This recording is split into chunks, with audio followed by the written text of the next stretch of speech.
There were seriously times in Greece when we had free baklava at the end of the dinner, and I think it was about maybe 1/6 of this entire pan. It was huge, and I just kept on eating it, and it was served with ice cream as well. But just imagine the calories. But you know, if you're on holiday, calories don't count.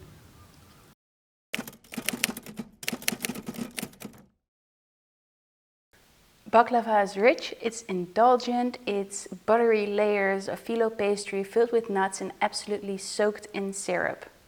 Today we're making baklava using only pistachios, but you could use a combination of nuts or only walnuts, for example. And though it looks rather impressive, it's actually not that hard to make, but we are challenging ourselves today because we're making our own Filo pastry. I prefer to make everything from scratch when I'm baking because that's all part of the joy. But if you don't want to, you can definitely get some Filo pastry at your local Turkish or Greek store. We are starting today with our Phyllo dough, and it's important to note that while it's not a yeasted dough, you don't need to let it rise, you do need to let it rest. And that's because when you rest your dough, the gluten will relax. You've probably had it happen before that you were rolling out your dough and that it stretches back in, and that means that your gluten are too tight. Just rest your dough for about 20 minutes and then you'll find that it's much easier to roll out. Because we want our dough to be very, very thin, it's important to let it rest properly so that we can roll it out thinly. About the rolling, we're using our pasta roller for that, so no worries, all the hard work is done by this guy. So for our dough we need scale,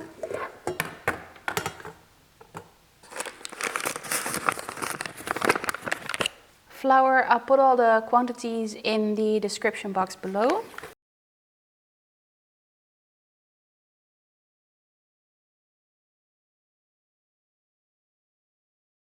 Some boiling hot water.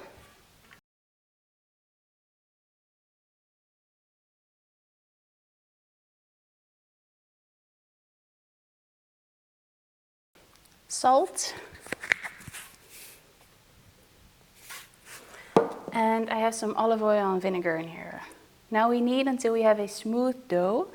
So we don't want to see any structure on the dough, but I'll show you what it looks like in a bit. It takes around 8 minutes in my stand mixer, so it does take a little bit of time, so keep that in mind.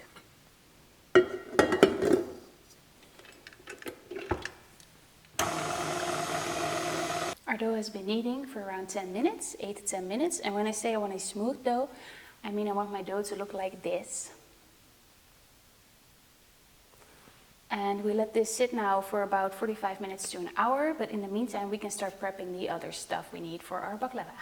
So while the dough is resting, I'll start with prepping my syrup and my clarified butter. I need to plug this in.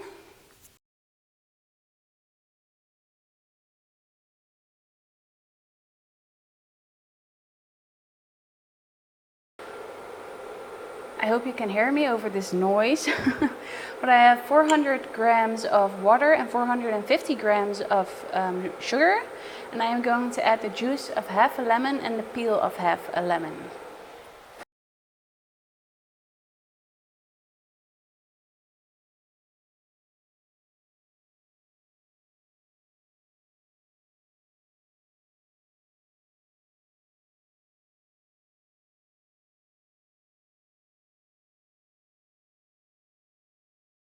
The syrup has been simmering for about 10 minutes, so I'm going to put this aside. And I'm going to put my pan with butter because we need clarified butter. So I'm going to let my butter melt, and once it is melted, I'm going to skim off the white stuff at the top.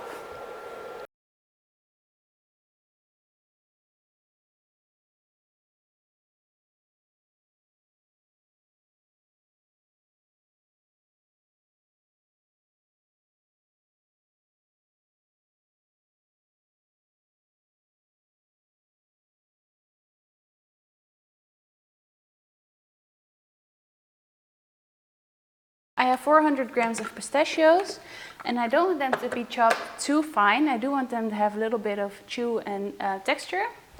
A little tip though, if you can get already de-shelled pistachios, I did this last night and it took me about an hour, up to an hour and a half. But I thought it will make for a very boring video if I did it all today. Long though, so which is great for monetization, but boring.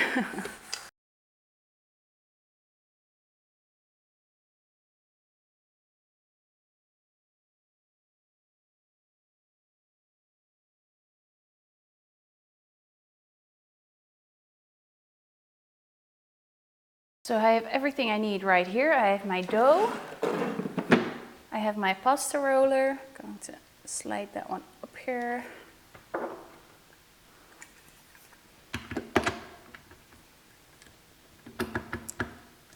I have my pistachios and I have my butter and I have my baking dish. This is a baking dish by Tala Performance. It's closed at the bottom, very important because otherwise the syrup will seep out after baking and you do not want that. We're starting out with cutting our dough into 22 equal pieces. I'm just going to weigh it out real quickly.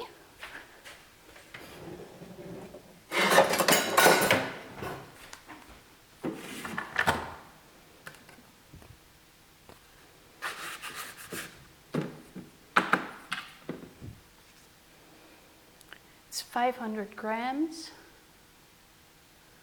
Christ, 25, 20-ish grams, I think. Let's go with 20 grams and we'll see where we end up. Math isn't my strong suit. All right.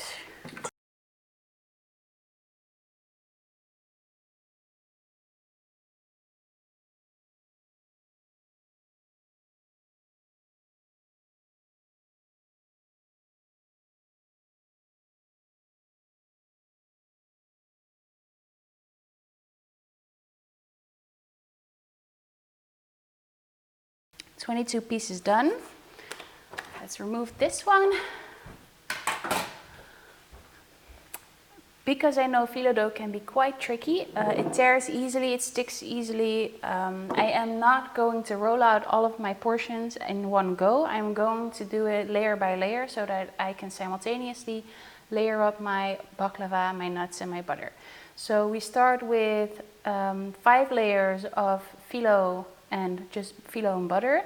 And then we have 7 layers of phyllo with nuts. And then again 5 layers of just phyllo and butter. It's important to note that between every layer of phyllo and every layer of nuts, you sprinkle some butter. If you don't, your phyllo will get tough and it doesn't get flaky and it doesn't get crispy. So that's why we need quite a lot of butter. Let's start with doing our first layer of dough. If needed, just put some flour on your dough.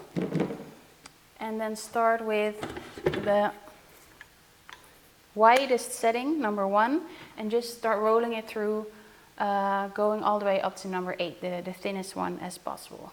Okay, I'm going to speed up this process because it's quite a tedious exertion and it'll take about an hour, I think. So can't imagine you wanting to see that in real time. Let's do it.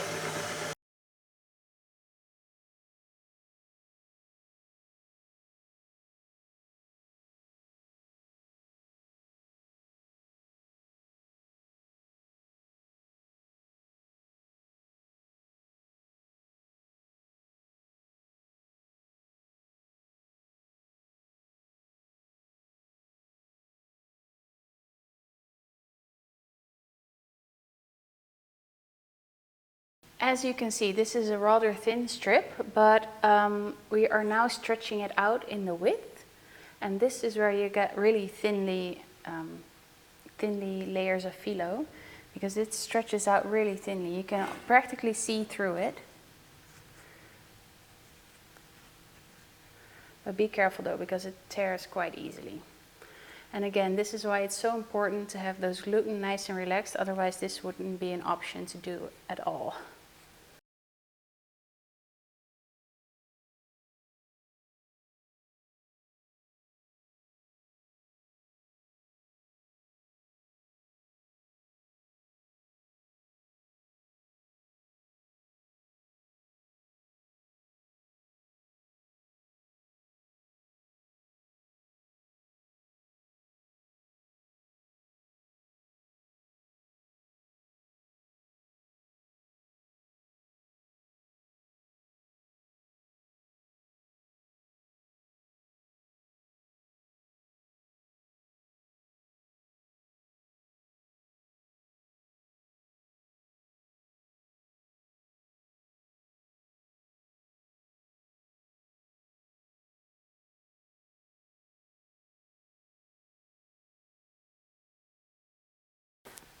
I made a miscalculation because I think I said 575, but that doesn't add up to 22. So we're doing 777. That still doesn't add up to 22, but then on your top layer you can double your portion so that you're sure that your phyllo dough will cover your entire dish, because that looks nicer. So we're doing 777, but the 7th layer on top will be a double portion of dough.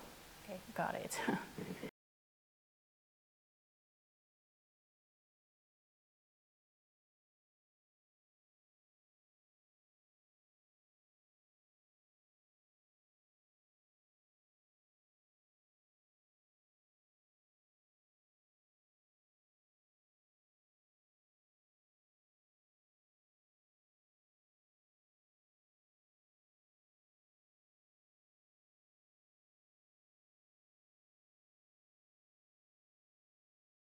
We are at the last layer of our baklava.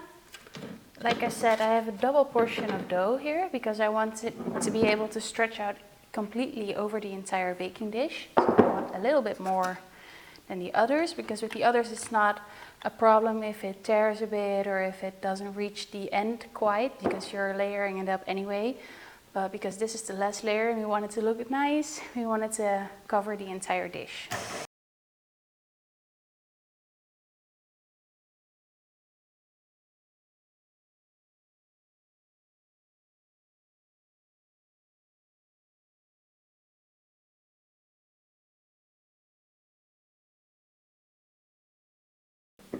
Ta-da! Pretty last layer of butter. And that is it. I have not preheated my oven yet. I'm going to do that now. And in the meantime, I'll put my baklava in the fridge so that the butter can set, because we need to cut it before we put it into the oven. And the cold butter will make it easier to cut evenly. If we cut the baklava in squares after we pull it out of the oven, you'll ruin the pastry. So that's why you need to cut it beforehand. This has been in the fridge for about 15 minutes and my oven has been preheating in the meantime. We are now going to cut it into diamond squares. So what I'm going to do is cut diagonal lines following the baking dish, and then diagonal lines the other way around. So start with one in the middle and then just keep on going to the right and to the left.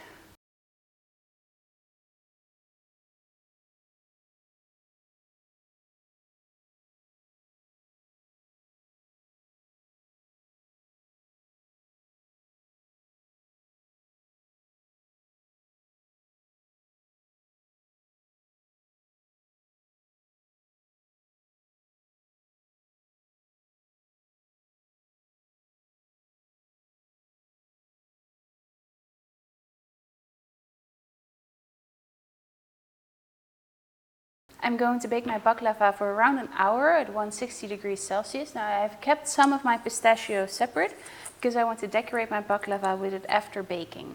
So I'll see you guys in about an hour until my baklava has turned a nice golden brown. Listen guys, listen.